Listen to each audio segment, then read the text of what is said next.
The blizzard hit with a vengeance that February morning in 1883, transforming the Montana Territory into a white hell that swallowed everything in its path. And Dalton Wade knew if he did not find shelter soon, he would become just another frozen corpse that spring would eventually reveal. His horse struggled through drifts that reached past its knees, breath coming in desperate puffs of steam, but Dalton pressed on toward his ranch, squinting against the needles of ice that struck his face like tiny daggers. The wind howled with such fury that he almost missed the dark shape lying half buried in the snow near the tree line, and when he finally registered what he was seeing, his heart lurched in his chest because no one should be out here, not in this, not alone. He dismounted quickly, his boots sinking deep into the fresh powder, and stumbled toward the figure. A woman lay face down, her dark hair spread across the white canvas like spilled ink, her body already dusted with a fresh layer of snow that suggested she had been here long enough to be in serious danger. Dalton dropped to his knees beside her, his gloved hand searching for a pulse at her neck, and relief flooded through him when he felt the faint flutter of life beneath his fingertips. She wore a thin traveling dress completely inadequate for this weather. No coat, no proper boots, just the kind of clothes someone might wear on a mild autumn day, and he wondered what series of catastrophes had led her to this moment. There was no time for questions. Dalton scooped her into his arms, surprised by how light she felt, how fragile, and he secured her across his saddle before climbing up behind her, holding her against his chest as he urged his horse forward through the storm. His ranch was still 2 miles away, but it might as well have been 20 in these conditions. The mare struggled valiantly, and Dalton kept his head low, his arms wrapped around the unconscious woman, sharing what little warmth his body could provide. The ride felt endless, each minute stretching into an eternity of white and wind and cold that seeped into his bones despite his heavy coat and layered clothing. He talked to his horse, encouraged her, promised her warm oats and a rubdown when they made it home, and he talked to the woman too, though she could not hear him, telling her to hold on, that she was going to be all right, that he would not let her die out here in this God-forsaken cold. When the dark shape of his cabin finally emerged from the swirling snow, Dalton wanted to weep with relief. He guided his mare to the small barn attached to the side of the structure, dismounted with the woman still in his arms, and kicked the door open. Inside, the temperature was not much better, but at least they were out of the wind. He laid the woman on a pile of hay, then quickly unsaddled his horse and rubbed her down with shaking hands, giving her feed and water before covering her with a blanket. The mare had saved both their lives today. Dalton gathered the woman into his arms again and carried her through the connecting door into his cabin. The fire had died down to embers, but the interior was still warmer than outside. He laid her on his bed, the only real bed in the single-room cabin, and immediately went to work building up the fire. His hands trembled as he added kindling and logs, coaxing flames to life, and soon blessed heat began to fill the space. He returned to the woman and began the delicate work of removing her wet clothes. Her skin was ice cold, lips tinged blue, and he worked quickly but carefully, mindful of her modesty even as he understood that leaving her in these frozen garments would kill her. He found one of his own shirts and a pair of his smaller underthings, managing to dress her in them before wrapping her in every blanket and quilt he owned. He rubbed her hands and feet, trying to restore circulation, watching for any signs of frostbite. Her face was beautiful even in its pallor, with high cheekbones and full lips, dark lashes resting against her cheeks. She looked young, perhaps in her early 20s, and Dalton found himself wondering about her story, about who she was and where she had come from. But those questions would have to wait. For now, he focused on keeping her alive.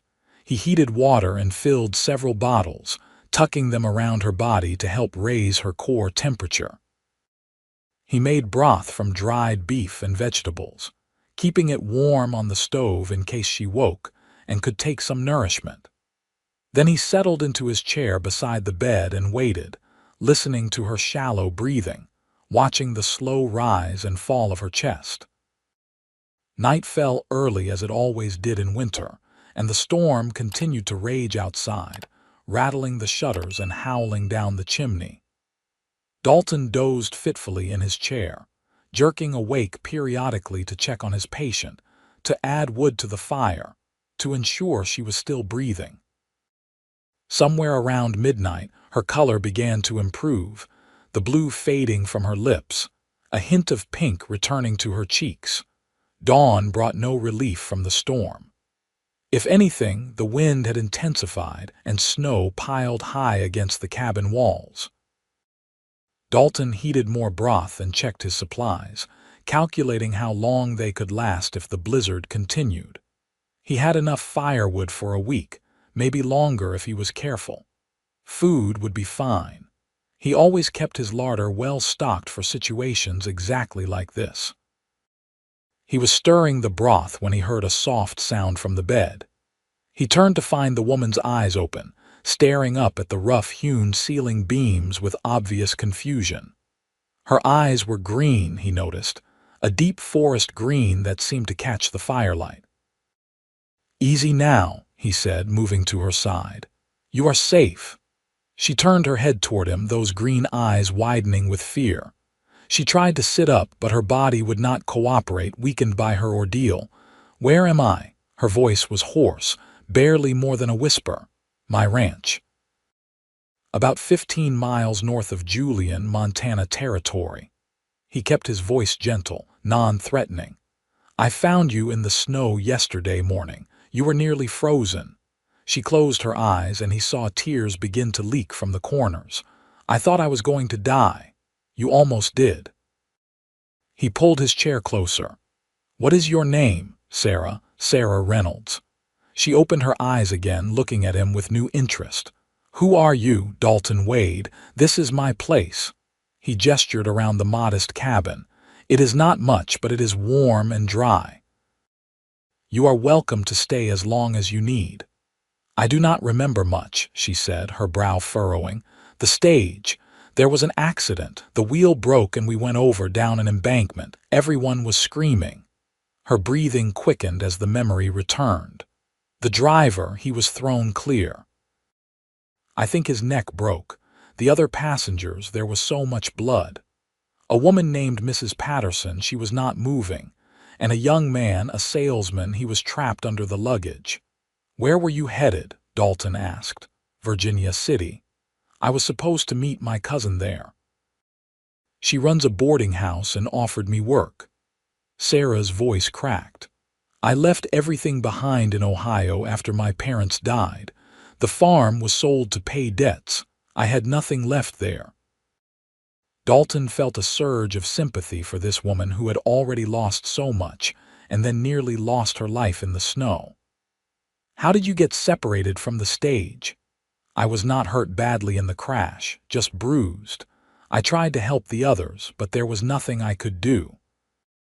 The salesman was still alive, barely. "He told me to go for help. There was supposed to be a way station a few miles back. I started walking." She closed her eyes again. "It was so cold. The snow started falling harder. I could not see. I just kept walking until I could not walk anymore." "You walked in the wrong direction," Dalton said quietly. "The way station is south. You went north." "I got turned around in the snow," she whispered. "I killed them, did I not, if I had found help faster?" "You did not kill anyone," Dalton said firmly. "You did what you could. You tried. That is more than many people would have done." She looked at him then, really looked at him, taking in his weathered face, the lines around his eyes that spoke of long days in the sun, the dark hair that curled slightly at his collar, the broad shoulders and capable hands. He was perhaps 30, she guessed, old enough to This have story some was years posted on on the him but channel The still in his Rusty prime. Saddle. Please do There not was repost it kindness in in any his form. eyes, and she found herself trusting him instinctively. "Thank you," she said, "for saving me, for bringing me here. You could have ridden past and never seen me." "I could never have done that," he replied. "No decent person could. Not everyone is decent." "That is true enough." He stood. "Are you hungry? I have broth. It will help warm you from the inside." She nodded, and he brought her a mug of the steaming liquid. She managed to sit up enough to sip it, and he saw her wince as she moved. "Sore?" he asked. "Everything hurts," she admitted, "but I suppose that means I am alive to feel it. That is the right way to look at it." He watched her drink, noting the way her hands shook slightly. She was still recovering, still weak. It would be days before she was back to full strength. Over the next 3 days, the blizzard continued to pound the Montana territory with relentless fury. Snow piled so high against the cabin that Dalton had to dig a path just to reach the barn to care for his horse and the 2 cows he kept for milk. Sarah remained in bed, her strength returning slowly but steadily. Dalton tended to her with a gentle competence that surprised him. He had lived alone for 5 years now, ever since his father died and left him the ranch, and he had grown accustomed to his solitary life. But having someone to care for, someone to talk to, awakened something in him he had thought long dormant. They talked during those long storm-bound days. Sarah told him about her childhood in Ohio, about her father's farm and how her mother had loved to grow flowers, about the fever that had taken them both within days of each other just before Christmas. She spoke of her grief and her determination to start fresh somewhere new, to build a life that would have made her parents proud. Dalton shared his own story, though with more reluctance. He had been born in Texas, the only son of a rancher who had decided Montana territory offered better opportunities. They had built this place from nothing, just the two of them, working dawn to dusk to clear land, build the cabin and barn, establish a herd. His mother had died when he was young, too young to remember her clearly, and so it had always been just him and his father.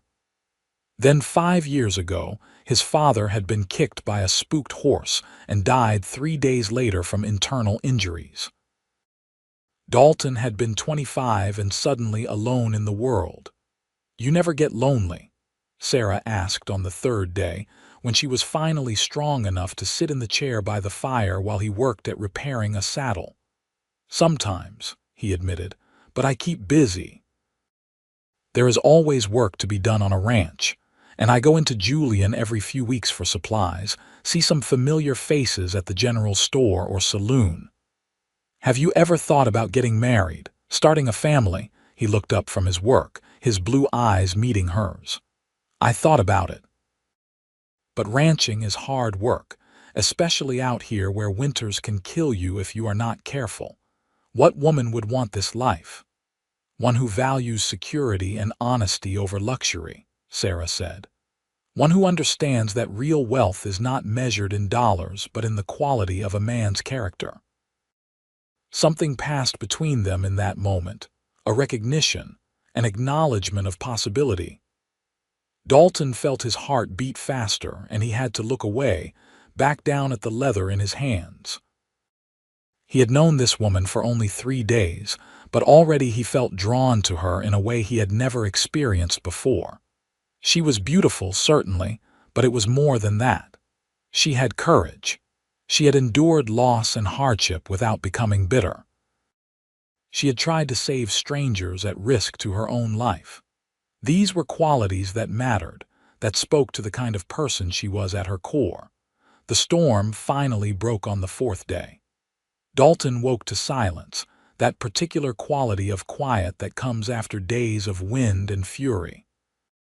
He rose from his makeshift bed on the floor near the fire and checked on Sarah, who was still sleeping peacefully in his bed. Then he bundled up and went outside. The world had been transformed into a landscape of pure white. Snow covered everything in smooth, undulating drifts that sparkled in the weak morning sunlight. The sky was a pale blue, washed clean by the storm, and the air was so cold it hurt to breathe. But it was over. They had survived. Dalton spent the morning digging out, creating paths to the barn and to his woodpile, checking on his animals. The horse and cows were fine, if a bit stir-crazy from being cooped up.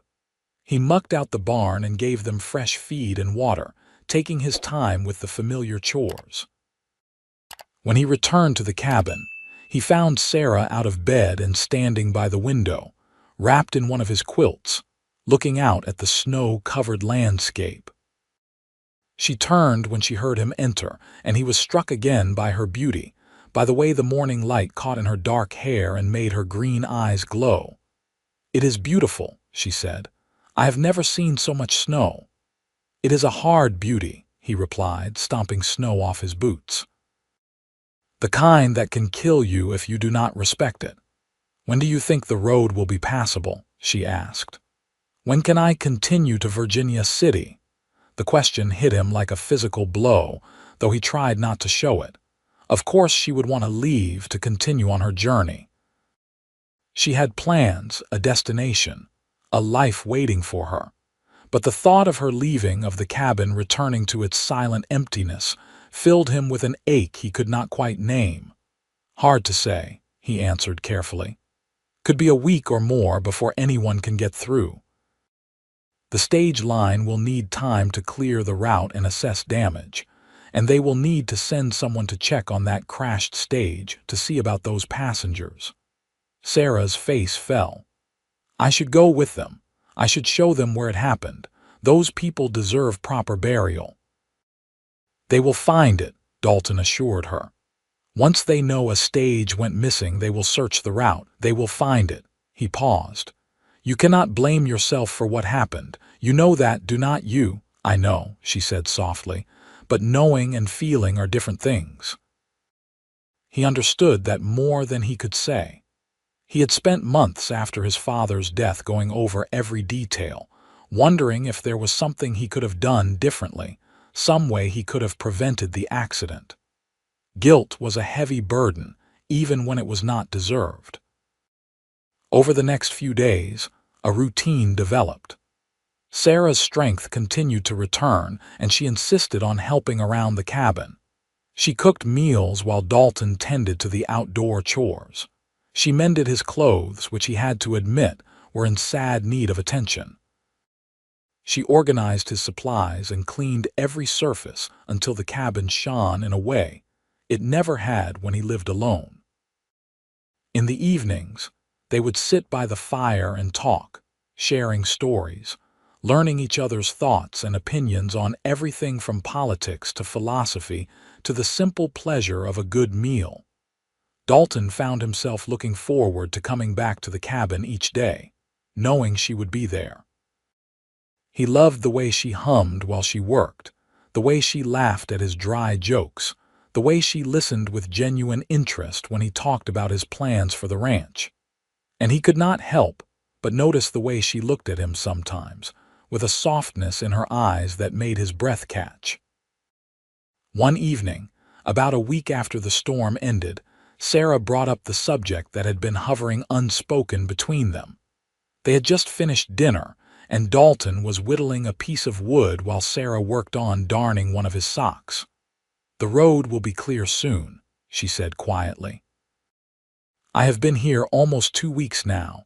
I should not impose on your hospitality any longer than necessary." "You are not imposing," Dalton said, perhaps too quickly. "You are welcome to stay as long as you like." "That is kind of you, but I have obligations. My cousin is expecting me. She is counting on my help with the boarding house." "Have you written to her, to let her know you are alive?" "No, how could I? The mail is not running." "The stage should come through in the next few days," Dalton said. "Once it does, you can send a letter, see what she says. Maybe." He trailed off, not sure how to continue. "Maybe what?" Sarah prompted, setting down her mending to look at him. Dalton put down his whittling and met her eyes. His heart was pounding, but he knew he had to say this, had to take this chance. This If he story let was her posted leave on the without channel The speaking his Rusty mind, Saddle. he would Please do regret not it for the repost rest it of his in any life. form. "Maybe you do not have to go," he said. "Maybe you could stay here, with me." The cabin seemed to hold its breath. Sarah's eyes widened, and he saw a flash of something in them: surprise, hope, fear, all mixed together. "Dalton," she began, but he held up a hand. "Let me finish, please." He took a deep breath. "I know we have only known each other a short time. I know this is sudden and probably not proper, and I am not doing this the right way. But I feel something for you, Sarah. Something I have never felt for anyone before. When I think about you leaving, about this cabin being empty again, it feels wrong. It feels like losing something precious before I ever really had the chance to appreciate it." "I feel it too," Sarah whispered. "I have been trying not to, trying to tell myself it is just gratitude, just the circumstance of being thrown together. But it is more than that. When you come back from the barn and I hear your footsteps on the porch, my heart lifts. When you smile at something I said, I feel warm all over. When I think about leaving and never seeing you again." She stopped, her eyes shining with unshed tears. Dalton crossed the space between them and knelt beside her chair, taking her hands in his. They were small and soft despite the work she had been doing, and they fit perfectly in his larger, calloused ones. "Then stay," he said. "Marry me. Build a life here with me. It will not be easy, I will not lie to you about that. Ranching is hard work and winters are brutal, and there will be times when we wonder if we can make it. But we will have each other. We will face whatever comes together." "You would marry me?" Sarah asked. "A woman you found half frozen in the snow. A woman with nothing to her name, no dowry, no family, no prospects. I would marry you because you are brave and kind and strong," Dalton said. "Because you make me laugh and you make this cabin feel like a home instead of just a place to sleep. Because when I look at you, I see my future, and it is brighter than anything I ever imagined for myself." He squeezed her hands gently. "You are not nothing, Sarah Reynolds. You are everything." The tears spilled over then, running down her cheeks, but she was smiling through them. "Yes," she said. "Yes, I will marry you. I will stay." Dalton felt a surge of joy so intense it almost frightened him. He stood, pulling her up with him, and wrapped his arms around her. She came willingly, pressing her face against his chest, her arms encircling his waist.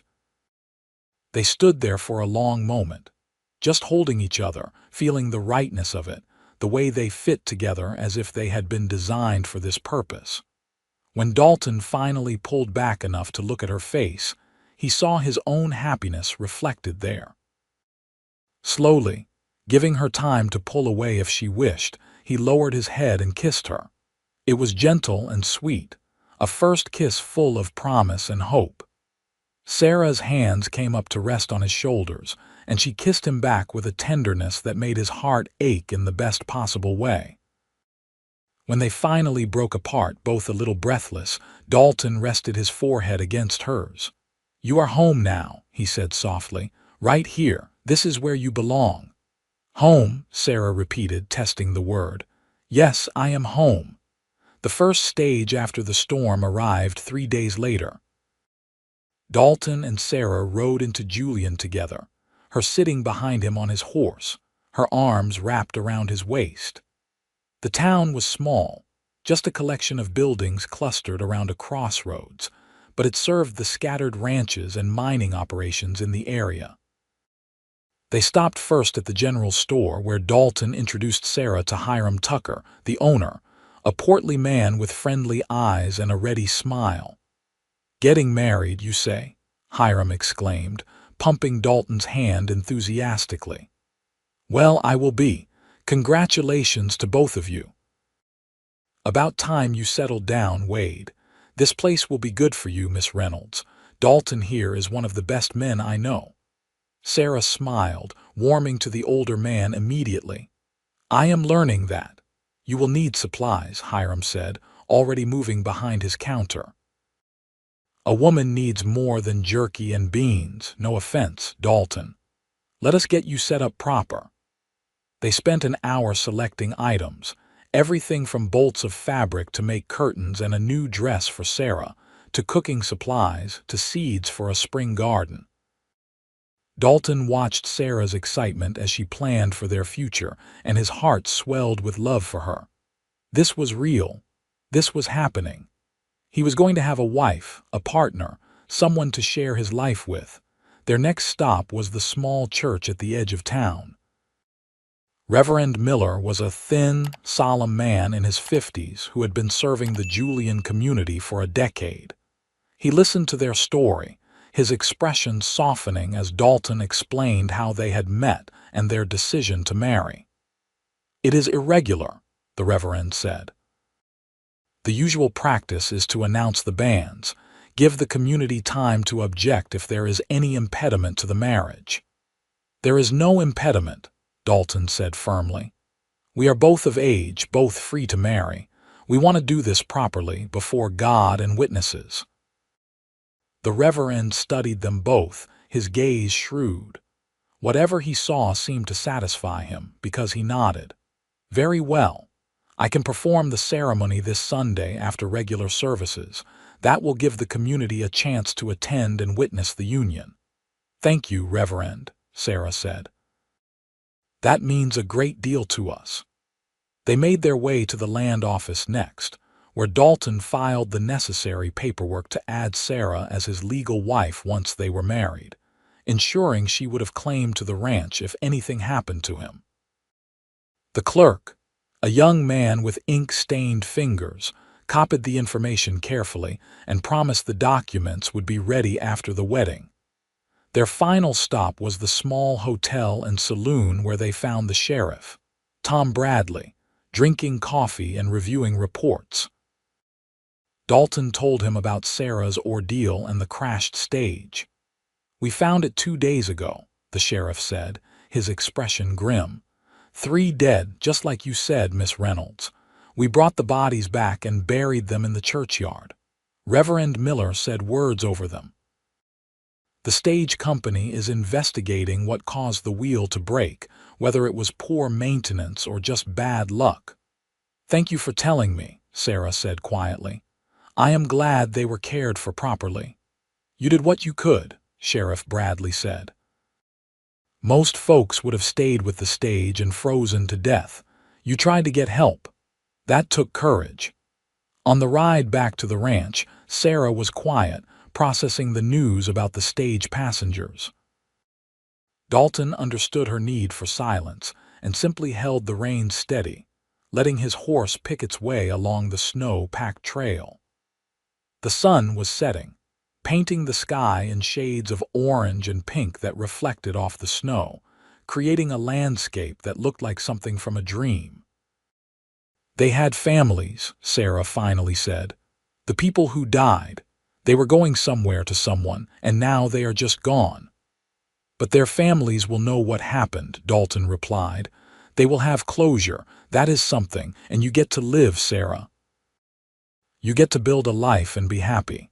I think if those people could speak, they would tell you to do exactly that, to not waste the chance you were given."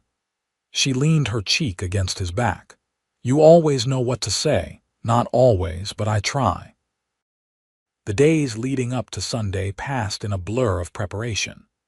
Sarah worked on making herself a simple but pretty dress from the blue fabric they had purchased. Dalton cleaned and polished his best boots and pressed his one good suit, which he had not worn since his father's funeral. They talked late into the nights, sharing their hopes and fears about the future, learning to communicate honestly and openly with each other. Dalton found himself amazed by how natural it felt to have Sarah in his life, as if she had always been there. She had a quick wit and a practical mind that complemented his own quieter nature. When he mentioned wanting to expand the herd come spring, she immediately began calculating costs and potential profits. When she talked about wanting to plant a large vegetable garden, He offered to build raised beds to make the work easier. They were becoming a team, anticipating each other's needs and wants, building something solid together. Sunday This story morning was dawned posted on the clear and channel The cold. Rusty Saddle. Please do not They dressed repost in it their in any best form. clothes, Dalton in his dark suit and Sarah in her new blue dress that brought out the green in her eyes. She had fashioned a small bouquet from dried flowers and pine boughs, and she carried it nervously as they rode into town. The church was fuller than Dalton had expected. Word had spread about the wedding, and it seemed half the territory had turned out to witness it. Hiram Tucker was there with his wife, a plump, cheerful woman who immediately took Sarah under her wing. Several ranchers Dalton knew nodded their approval. Even the saloon owner and the town doctor had come, curious to meet the woman who had finally captured Dalton Wade's heart. The ceremony itself was simple but meaningful. Dalton and Sarah stood before Reverend Miller and exchanged vows, their voices steady and clear.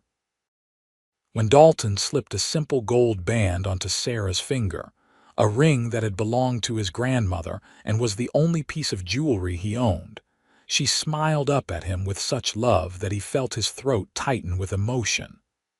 "I now pronounce you husband and wife," Reverend Miller intoned.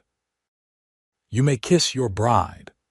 Dalton cupped Sarah's face in his hands and kissed her gently, mindful of their audience but unable to completely hide the depth of his feelings. When they turned to face the congregation, hand in hand, the small church erupted in applause and well wishes. The community insisted on throwing them a celebration at the hotel. Tables were pushed together, food appeared as if by magic, and someone produced a fiddle. Dalton found himself swept into conversation after conversation, accepting congratulations and advice, some of it useful, some of it less so. But through it all, he kept Sarah close, his hand at her waist or holding hers, grounding himself in her presence. As the afternoon wore on and the celebration showed no signs of ending, Sarah leaned close to Dalton and whispered, "Can we go home now? I want to be alone with my husband." The way she said husband, with such warmth and promise, sent a thrill through him. He nodded and they made their excuses, thanking everyone for coming and for their generosity. The ride back to the ranch was made in comfortable silence, both of them tired but happy, anticipating the night ahead. Inside the cabin, Dalton built up the fire while Sarah changed out of her wedding dress into something more comfortable.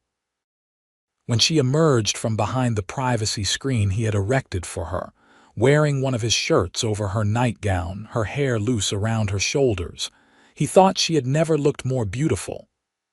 "Come here," he said softly, and she crossed to him, letting him pull her into his arms. They stood there swaying slightly, as if to music only they could hear. "Are you happy?" he asked. "Happier than I have ever been," she replied honestly. "When I think about where I was just 3 weeks ago, lost in that storm, certain I was going to die, and where I am now, married to a good man with a home and a future, it seems like a miracle." "You are my miracle," Dalton said. "The storm brought you to me, and I will be grateful for that for the rest of my life." They made love that night with a tenderness and passion that felt like both a discovery and a homecoming. Afterward, lying tangled together in the narrow bed, Sarah traced patterns on Dalton's chest and talked about her dreams for their future. "I want children," she said. "At least 3 or 4. I want this cabin to be full of laughter and noise and love." "I want that too," Dalton agreed. "Though we might need to build an addition if we are going to have that many," she laughed, the sound rich and full of joy. "We will figure it out, together." "Together," he echoed, kissing the top of her head. "I like the sound of that." Winter gradually released its grip on Montana territory as February turned to March and then April. The snow melted, revealing the brown grass beneath, and the first signs of spring began to appear. Dalton spent long days repairing fences and checking on his cattle, which had survived the winter better than he had hoped. Sarah worked on preparing the ground for her garden, turning soil and planning what to plant where. They developed routines and rhythms, learning to live together, to navigate the small irritations and adjustments that came with marriage. Dalton discovered that Sarah was not a morning person and needed coffee before she could engage in meaningful conversation. Sarah learned that Dalton needed time alone occasionally, that after days of hard physical labor, he sometimes retreated into silence, not because he was angry or upset, but because he needed to process his thoughts internally. But the love between them continued to grow, deepening into something solid and enduring. They learned each other's bodies, what brought pleasure, what sparked desire. They learned to argue constructively, to express frustration without cruelty, to apologize and forgive. They learned to laugh together, to find humor in the small mishaps of daily life, to not take themselves too seriously. In late April, Sarah missed her monthly courses. She waited another week before saying anything to Dalton, not wanting to raise hopes prematurely. But when a second week passed and still nothing, she could no longer keep the news to herself. "I think I might be with child," she told him one evening as they were cleaning up after dinner. Dalton froze, the dish he was drying forgotten in his hands. "Truly, I cannot be certain yet, but all the signs are there." She placed a hand on her still flat stomach. "We might be parents by the end of the year."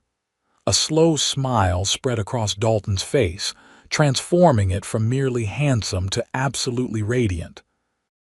He set down the dish and crossed to her, pulling her into a tight embrace. "A baby," he said wonderingly. "Our baby." "Are you happy?" Sarah asked, though his reaction made the answer obvious. "Happy does not begin to cover it," he replied. "Terrified, yes. Excited, absolutely. But mostly just grateful. Grateful for you, for this life we are building, for the family we are starting." By May, there was no doubt. Sarah's body began to change, her breasts becoming tender, her belly starting to swell ever so slightly. She tired more easily, but remained determined to keep up with her share of the work. Dalton watched her like a hawk, ready to swoop in and take over if he thought she was overdoing it, which sometimes irritated her and sometimes touched her, depending on her mood. They made another trip to Julian in June, this time to see the doctor and purchase supplies they would need for the birth. Dr. Harrison examined Sarah and pronounced her healthy and progressing well. He estimated the baby would arrive in late December or early January, a winter baby. "You will want to stock up well before the birth," the doctor advised. "Make sure you have plenty of wood cut and food stored. Montana winters are unpredictable, and you do not want to be caught short if a storm hits around her due date." "I will make sure we are prepared," Dalton promised. Throughout the summer, Dalton worked harder than he ever had, determined to ensure they had everything they needed before winter arrived. He hired 2 ranch hands to help with the heavier work, young men from town who were glad for the employment. Together they built an addition onto the cabin, adding 2 more rooms, one that would serve as a bedroom for them and one that would be the nursery. They reinforced the barn, stocked the larder to overflowing, and cut enough firewood to last through 2 winters if necessary. Sarah, despite her growing belly, maintained her garden with fierce pride. She harvested vegetables throughout the summer and spent hours canning and preserving food for the winter months. She sewed baby clothes from soft fabric, creating tiny gowns and blankets and caps. She prepared the nursery with loving care, painting the walls a cheerful yellow and hanging curtains she had embroidered with wildflowers. In the evenings, they would sit together in the main room, Dalton often with his hand on Sarah's swollen belly, feeling their child move and kick. They talked about names, about what kind of parents they wanted to be, about their hopes and dreams for this new life they had created. What if something goes wrong? This Sarah story was asked posted one on the night in channel late The Rusty October, Saddle. giving Please do voice to not the fear repost it that in had any been form. growing as her due date approached. Women die in childbirth. Babies die. What if? Do not think like that, Dalton said firmly, though he shared her fears. He had heard the stories, knew the risks. You are strong and healthy. Dr. Harrison said everything looks good. We are going to get through this together. Promise me something, Sarah said, looking up at him with serious eyes. If something happens and you have to choose the baby. Save our child. Sarah, no, I cannot promise that. Please, Dalton, promise me. He wanted to refuse, wanted to tell her that he would choose her every time, that he could not imagine continuing without her. But he also understood what she was asking, the sacrifice a mother makes even before her child is born. I promise, he finally said, though the words tasted like ashes in his mouth. But it will not come to that. You are both going to be fine. The first snow fell in mid-November, a light dusting that melted by afternoon. But it was a reminder that winter was coming, and with it, the birth of their child. Dalton made sure everything was ready, double and triple checking their supplies, ensuring they had everything Dr. Harrison had told them they would need. Sarah's labor began on a cold December night, 3 weeks before Christmas. Dalton had been asleep when she shook him awake, her face calm but determined. It is time, she said simply. He was up and dressed in seconds, his heart pounding. He built up the fire, heated water, and laid out the supplies they had prepared. One of the ranch hands rode into town to fetch Dr. Harrison, though Dalton was not sure the man would make it in time. Sarah's pains were coming quickly, much faster than either of them had expected. Dalton stayed with her throughout the long night, holding her hand, wiping her brow, encouraging her when the pain became almost unbearable. He had never felt so helpless, so inadequate. This was women's work, the mysterious and dangerous process of bringing new life into the world, and all he could do was stand by and offer what comfort he could. Dawn was breaking when Dr. Harrison finally arrived, his medical bag in hand. He examined Sarah and nodded approvingly. You are doing well, Mrs. Wade. Not much longer now. And indeed, as the sun rose fully over the Montana landscape, painting the snow-covered ranch in shades of gold and pink, Sarah gave one final push, and their son entered the world with a lusty cry that was the most beautiful sound Dalton had ever heard. A boy, Dr. Harrison announced, cutting the cord and wrapping the baby in a clean blanket. A healthy, strong boy. Dalton looked down at his son, at the tiny red face and waving fists, and felt something shift fundamentally in his chest. This was his child, his son, a part of him and Sarah combined into this perfect, miraculous new being. When the doctor placed the baby in Sarah's arms, and Dalton saw the look of pure love on her face, he had to turn away for a moment to compose himself. He is perfect, Sarah whispered, tracing her finger along the baby's cheek. Absolutely perfect. What will you name him? Dr. Harrison asked as he worked to make Sarah comfortable and ensure she had no complications. Dalton and Sarah looked at each other. They had discussed names endlessly but had never quite settled on one. Now, looking at their son, the answer seemed obvious. Daniel, Sarah said. Daniel Thomas Wade, after Dalton's father. Thomas, Dalton questioned, surprised. It means twin, Sarah explained. I want him to carry part of your name, too. Daniel Thomas. What do you think? I think it is perfect, Dalton said, his voice rough with emotion. Just like him, just like you. The weeks following Daniel's birth were some of the most challenging and rewarding of their lives. The baby was healthy and growing, but he needed constant attention. Sarah was exhausted. still recovering from the birth, and Dalton found himself taking on tasks he never imagined he would, changing soiled cloths, walking the floor with a crying infant, learning to soothe and comfort this tiny person who depended on them for everything. But through the exhaustion and the overwhelming responsibility, there was also profound joy. Watching Sarah nurse their son, seeing her face soften with love as she cradled him, made Dalton's heart ache with happiness. Holding Daniel while Sarah slept, feeling the weight of his son in his arms, the trust implicit in that small body relaxing against his chest, gave his life a meaning and purpose deeper than anything he had known before. Christmas that year was quiet but special. They did not have money for elaborate gifts, but Dalton carved a set of wooden animals for Daniel, even though the baby was too young to appreciate them. Sarah knitted Dalton a new sweater from wool she had traded for in town. They attended Christmas Eve service at the church in Julian, bundling Daniel in warm blankets for the journey, and received warm congratulations from the community. As the year turned from 1883 to 1884, Dalton reflected on how much his life had changed in the span of 12 months. A year ago, he had been alone, convinced his life would continue in solitary routine until old age or accident claimed him.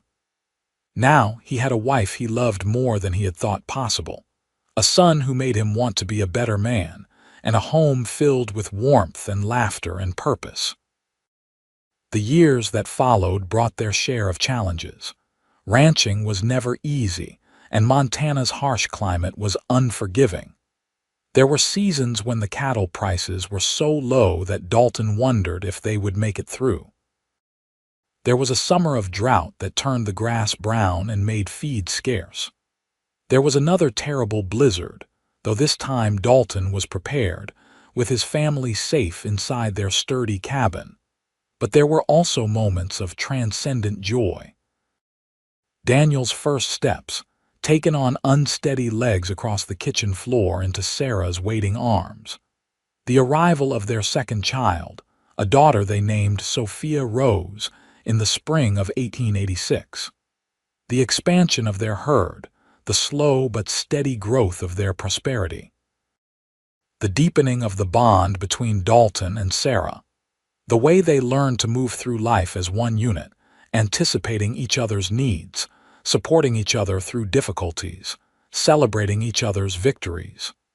In 1888, their third child was born, another son they named Samuel. The cabin, despite its addition, was now bursting at the seams with life and noise and the organized chaos that comes with 3 young children. Dalton built yet another room, and they talked about eventually constructing a proper house, something bigger and more substantial.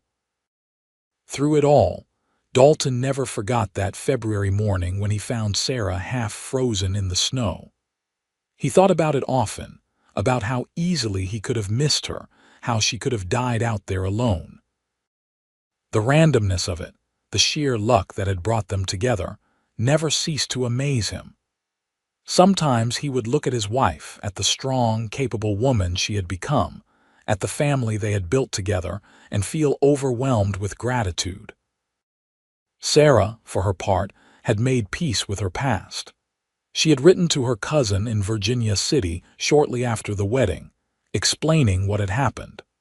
Her cousin had written back expressing relief that Sarah was alive and well, and wishing her happiness in her new life. They exchanged letters occasionally, and Sarah felt the thread of connection to her old life even as she embraced her new one. She thought often about the people who had died in the stage accident, the ones she had been unable to save. But she had taken Dalton's words to heart and tried to honor their memory by living fully, by not wasting the chance she had been given. She threw herself into her roles as wife and mother with dedication and joy, finding satisfaction in the daily rhythms of domestic life, in nurturing her children and supporting her husband. By 1890, The Wade Ranch was well established and prosperous. Dalton had built a reputation for fair dealing and quality cattle. Other ranchers sought his advice, and he was respected throughout the territory. Sarah had become known for her beautiful garden and her skill at preserving food. Other ranch wives would come to her for advice, and she welcomed them warmly, happy to share what she had learned. Their children were growing. Daniel, at 6, was already showing signs of becoming a capable horseman and a hard worker like his father. Sophia, at 4, was fearless and curious, constantly getting into mischief and charming her way out of trouble. Samuel, at 2, was still finding his personality, but showed signs of being the most thoughtful and gentle of the 3. That fall, This Sarah story was suspected posted she on the might be channel The pregnant Rusty again. Saddle. Please do not When repost Dr. it in any Harrison form. confirmed it, she was both excited and nervous. 4 children would stretch their resources, both financial and emotional. But when she told Dalton, his face lit up with such joy that her concerns faded. 4 children, he said wonderingly.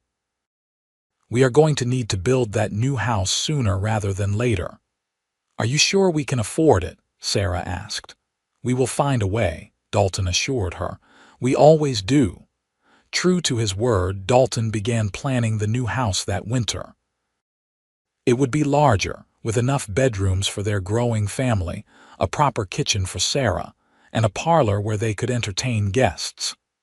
He spent months working on the design, consulting with builders in Julian, ordering materials. Their 4th child, another daughter they named Isabel Grace, was born in June of 1891, right as construction was beginning on the new house. The timing was chaotic, but they managed. Sarah recovered more quickly from this birth than the others, perhaps because she was more experienced now, more confident in her body's ability to do what it needed to do. The house was completed in September, just before the first frost. It was beautiful, a 2-story structure with a wide front porch and large windows that let in abundant light. Moving in felt like a milestone, a physical manifestation of how far they had come.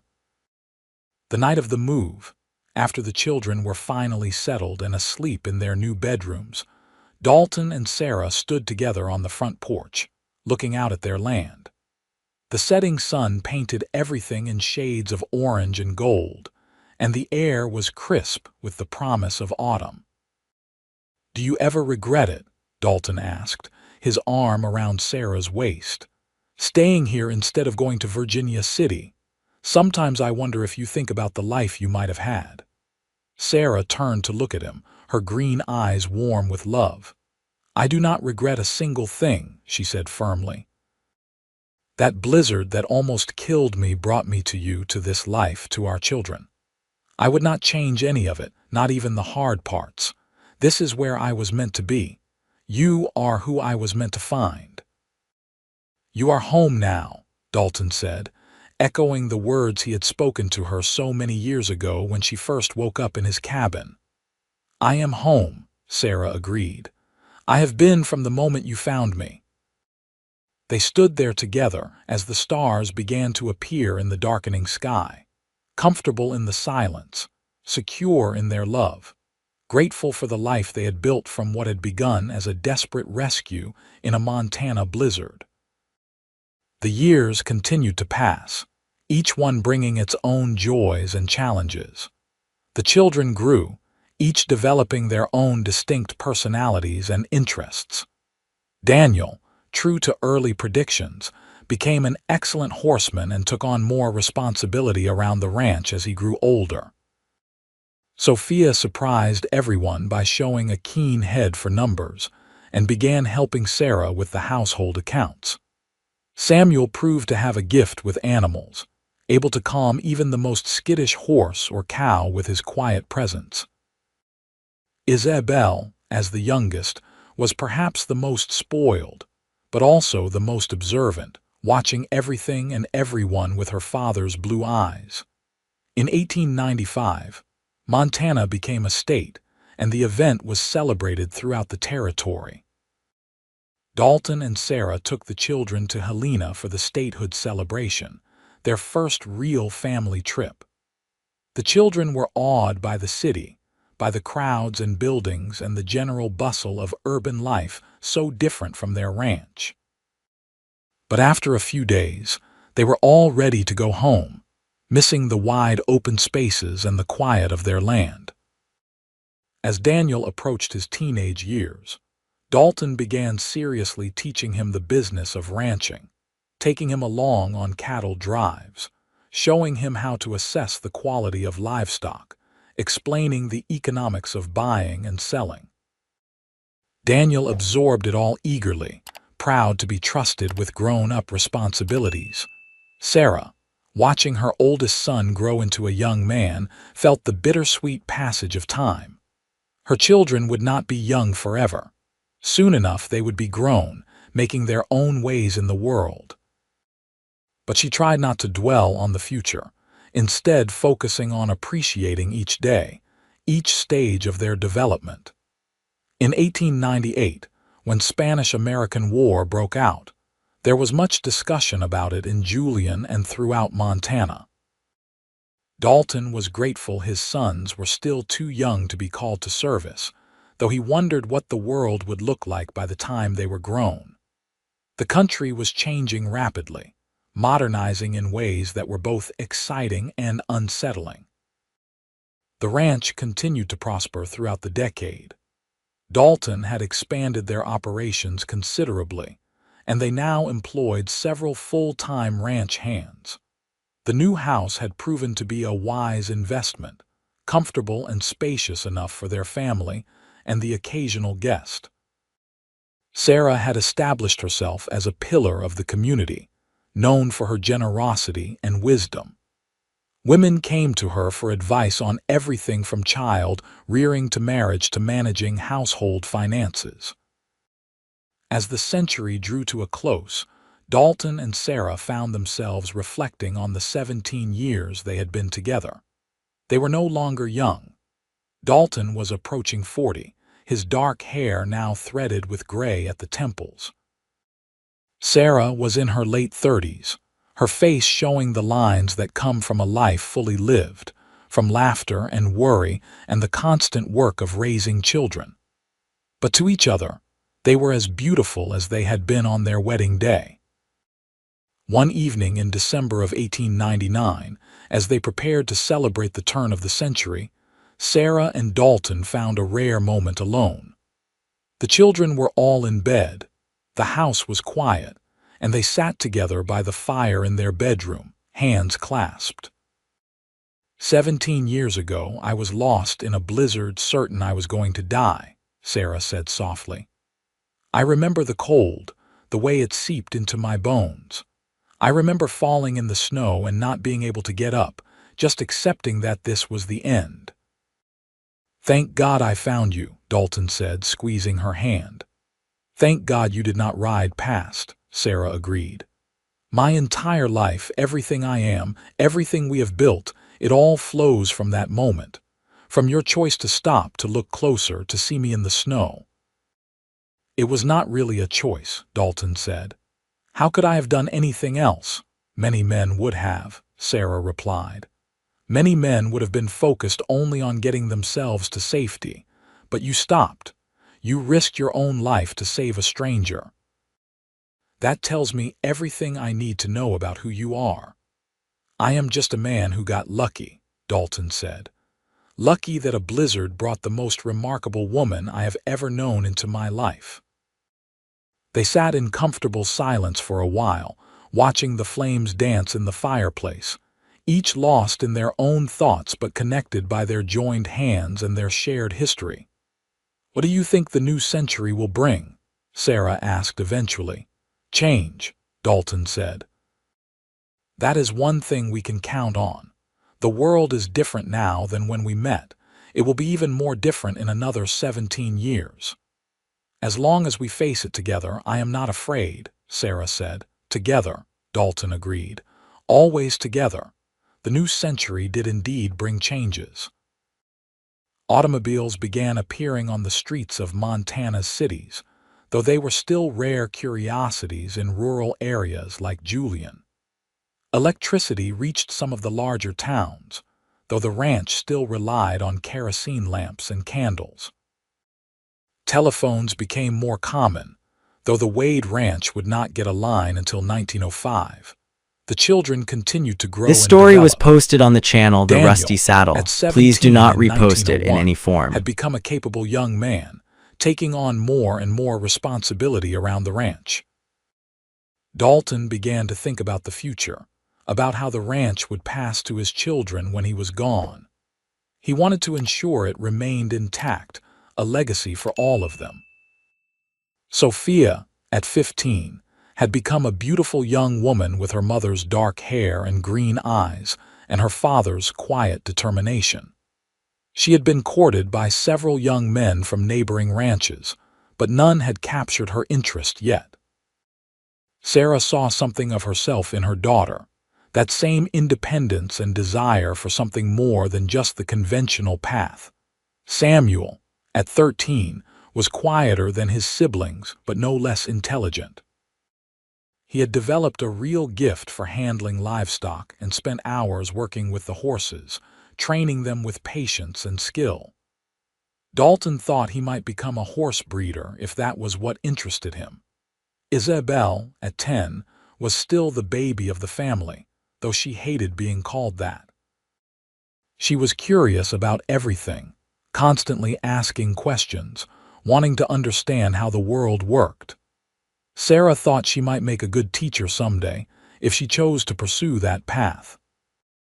In the spring of 1903, tragedy struck when one of their longtime ranch hands, a man named Pete Johnson who had been with them for nearly a decade, was killed in a riding accident. His horse had spooked and thrown him, and he had struck his head on a rock. The entire community mourned his loss, and the Wade family felt it deeply. Pete had been more than just an employee. He had been a friend, a presence at their dinner table on countless occasions, a man who had taught Daniel much of what he knew about cattle herding. The funeral was held at the church in Julian, and it seemed the entire county turned out to pay their respects. Afterward, as they were leaving the cemetery, Sarah overheard two older women talking. "Those Wade children are so well-mannered," one said. "Sarah has done a wonderful job raising them. And Dalton has built that ranch into something really successful," the other replied. "Remember when he was just a bachelor struggling to keep his head above water? Hard to believe how much has changed." Sarah smiled to herself, thinking about how different their lives were now from those early days. But the foundation remained the same, the love she and Dalton shared, the commitment they had made to each other and to their family. That evening, back at the ranch, the family gathered for dinner as they always did. It was a noisy affair, with the children talking over each other, sharing stories from their day, arguing good-naturedly about everything from politics to whether it would rain tomorrow. Dalton sat at the head of the table, Sarah at the foot, and they exchanged glances throughout the meal. Those silent conversations that long married couples develop, saying everything without words. After the children had gone to bed, Dalton and Sarah took a walk around their property, something they tried to do regularly when weather permitted. The spring evening was mild, with a hint of warmth that promised summer was not far off. They walked hand in hand, pointing out things that needed attention, discussing plans for the coming months, comfortable in the rhythm of their partnership. "Daniel is almost a man now," Dalton observed. "In another year or two, he will probably want to start courting seriously, thinking about marriage." "I know," Sarah said. "It seems impossible that our baby is grown. Where did the time go?" "It went into building a life," Dalton replied. "Into raising good children. Into creating something that will outlast us." "Do you ever wish we had done things differently?" Sarah asked. "Never," Dalton said without hesitation. "Do you?" Not for a moment, Sarah assured him. Every choice we made, even the difficult ones, led us here. And here is exactly where I want to be. In 1905, Daniel announced his intention to marry a young woman named Catherine Miller, the daughter of a neighboring rancher. The wedding was a grand affair by Julian standards, held in late summer when the weather was most reliable. Dalton and Sarah watched their eldest son exchange vows, and both felt the profound mix of pride and melancholy that comes with watching your child begin their own adult life. Daniel and Catherine built a small house on the ranch property, and Daniel continued working alongside his father, now with increased authority as he began to take over more of the day-to-day management. Catherine fit into the family beautifully, and Sarah was grateful to have another woman around to share the domestic workload and provide companionship. In 1906, Catherine gave birth to a son, making Dalton and Sarah grandparents for the first time. They named him Thomas Dalton Wade, continuing the family tradition, and the baby was welcomed with great joy. Holding his grandson, Dalton felt the cycle of life continuing, the legacy he and Sarah had started extending into another generation. Sophia married in 1907 to a young lawyer from Helena named Robert Anderson. Unlike her brother, Sophia chose to move away from the ranch, settling in the city where her husband practiced law. Sarah missed her daughter terribly, but understood Sophia's desire to experience a different kind of life. They wrote letters frequently, and Sophia visited as often as she could. Samuel showed no interest in courting, instead focusing all his energy on developing the ranch's horse breeding operation. He had a real gift for it, and the horses he raised became known throughout Montana for their quality and temperament. Dalton gave him a corner of the ranch to develop as he saw fit, and Samuel threw himself into the work with dedication and passion. Isabel, as she grew into young womanhood, revealed herself to be perhaps the most like Sarah in temperament. She was fiercely independent, curious about the world beyond Montana, and determined to make her own way. She talked about going to college, something practically unheard of for ranch girls, but Dalton and Sarah encouraged her ambitions. They had worked hard to ensure their children would have opportunities they themselves had never had. By 1910, the Wade Ranch was one of the most successful operations in the region. Dalton had expanded into horse breeding alongside the cattle operation, thanks largely to Samuel's efforts. They employed a dozen men full-time and more during busy seasons. The ranch provided not just for their immediate family, but for many others in the community as well. But success had not changed the essential nature of who Dalton and Sarah were. They remained grounded, hardworking, committed to their family and their community. They still attended church every Sunday when weather permitted. Sarah still maintained her garden, though it was now largely tended by Isabel and Catherine. Dalton still rose before dawn to check on the livestock, though Daniel now handled many of those duties. On a cold February morning in 1911, 28 years to the day after Dalton had found Sarah in the snow, they woke early and lay together in bed, watching the winter sunrise paint the sky outside their window. 28 years, Sarah said softly. Can you believe it has been that long? It feels like both forever and no time at all, Dalton replied. Sometimes I look at you and I still see the woman I pulled from the snow, young and frightened but so brave. Other times I cannot remember what life was like before you. We have had a good life, Sarah said, better than I ever dreamed possible when I was dying in that blizzard. We have, Dalton agreed. 4 children, all grown or nearly so, 2 grandchildren now with more surely coming. The ranch is prosperous. We have our health, we have each other. What more could anyone ask for? Nothing, Sarah said firmly. Absolutely nothing. We have everything that matters." They rose and went about their day, but both carried with them a sense of gratitude for the path their lives had taken, for the choices made, and the luck that had brought them together. The years continued their steady march. Sophia had 2 children, a daughter and a son, bringing Dalton and Sarah's grandchild count to 4. Catherine This had story another was baby, posted on the this time channel a The daughter. Rusty Saddle. Samuel Please do not finally repost it courted in and any married form. a quiet woman named Jane who shared his love of horses. They built a house near Samuel's breeding operation and began their own family. Isabel, true to her word, went to college in Missoula, studying to become a teacher. She was the first in the family to receive higher education, and both Dalton and Sarah beamed with pride at her graduation in 1912. As Dalton entered his 50s, he began to slow down, not drastically but noticeably. The years of hard physical labor were taking their toll. He turned over more of the ranch operations to Daniel, content to take on an advisory role. He spent more time with his grandchildren, teaching them to ride, telling them stories about the old days when Montana was still a territory, and life was harder but perhaps simpler. Sarah, too, found herself drawn more to domestic pursuits and less to the demanding physical work of earlier years. She focused on her relationships, on maintaining connections with her children and grandchildren, on being a source of wisdom and comfort for the younger generation.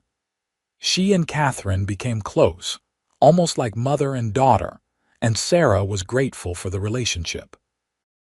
In 1915, the world seemed to be going mad. War raged in Europe, and though America was not yet involved, everyone knew it was only a matter of time. The news that filtered back from the battlefields was horrific, stories of modern warfare's terrible toll. Dalton was profoundly grateful that his sons were both too old for conscription if America entered the war, and his grandsons too young. But he worried about the world his grandchildren would inherit. That spring, Dalton fell ill with pneumonia. For several terrifying weeks, Sarah thought she might lose him. The doctor came regularly, and the entire family gathered, praying and hoping. But Dalton's constitution was strong, strengthened by decades of outdoor work and clean living, and he slowly recovered, though it took months before he was fully back to himself. The illness changed something in both of them. They had always known intellectually that they would not live forever, but now they felt the reality of their mortality in a more immediate way. They began to talk more seriously about the future, about what would happen to the ranch after they were gone, about how to ensure the family remained united. Dalton had a will drawn up, with the ranch divided equally among the 4 children. Sarah made sure her own affairs were in order as well. They talked to the children about their wishes, about wanting the ranch to remain in the family, to continue to be a source of livelihood and pride for future generations.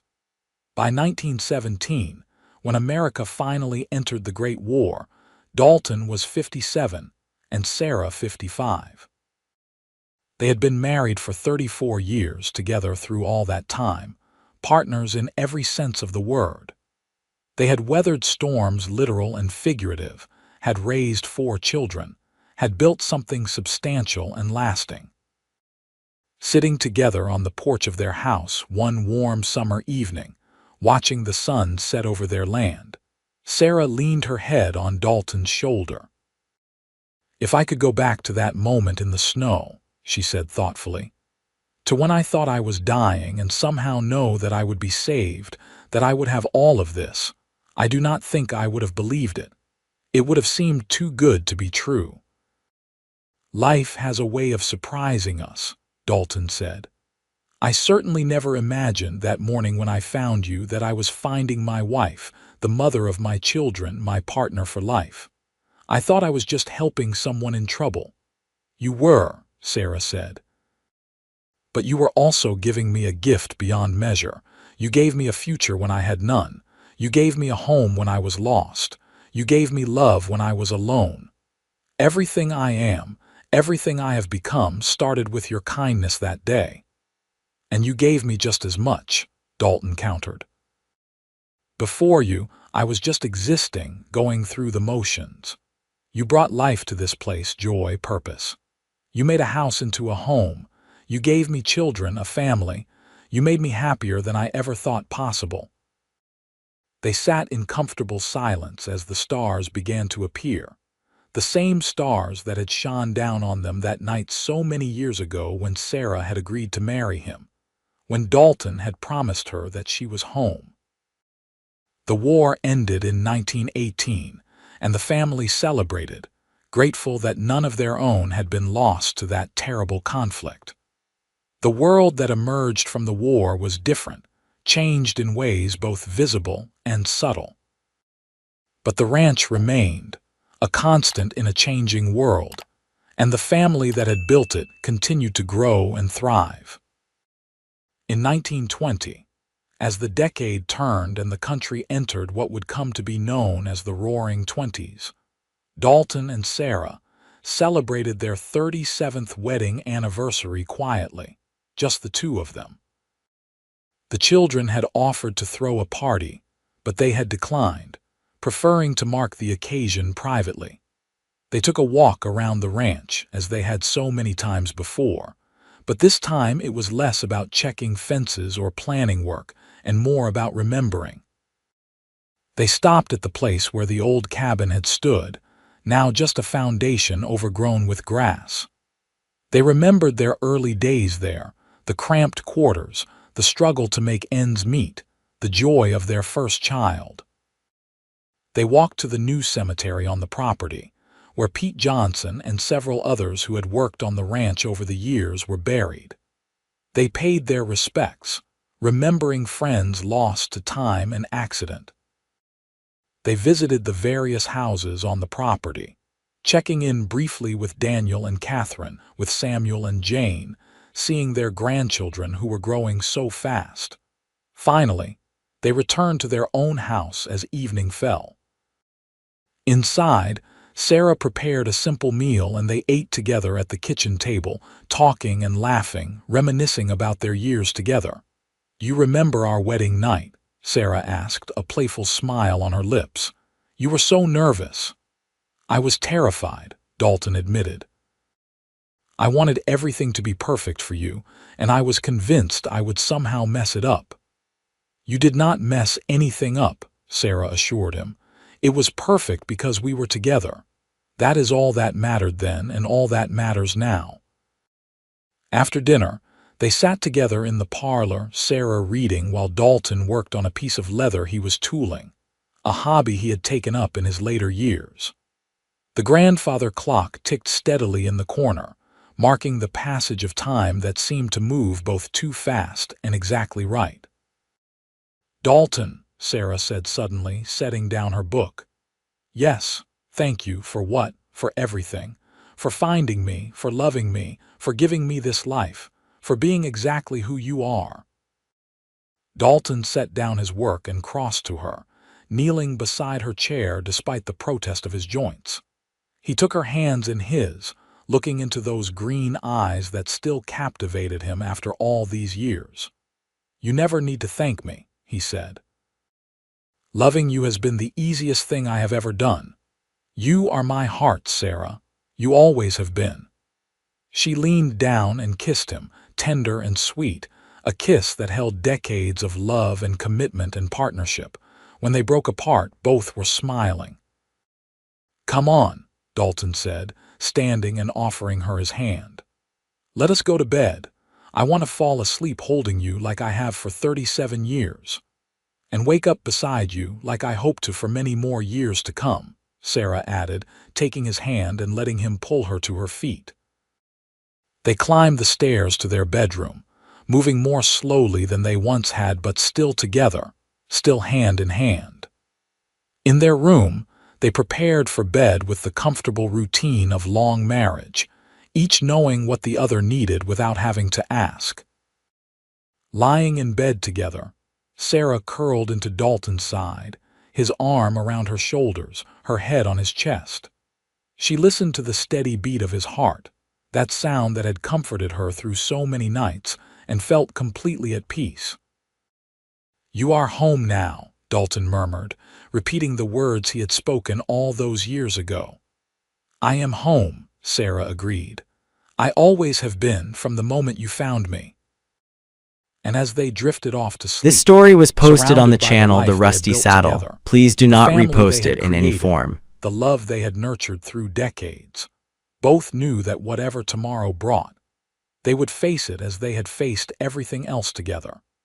Two souls bound by fate and choice, by chance and determination, by a blizzard in the Montana wilderness, and the simple human kindness of a man who could not ride past someone in need. Their story, born from near tragedy and blooming into a life rich with love and purpose, was one they would carry with them always, a testament to the power of compassion, the strength of commitment, and the enduring nature of true love. From that desperate moment in the snow to this peaceful evening in their comfortable bed, from strangers to lovers to partners to grandparents, they had built something beautiful and lasting, a legacy that would continue long after they were gone, in their children and grandchildren, and in the very land itself, forever marked by their presence and their love.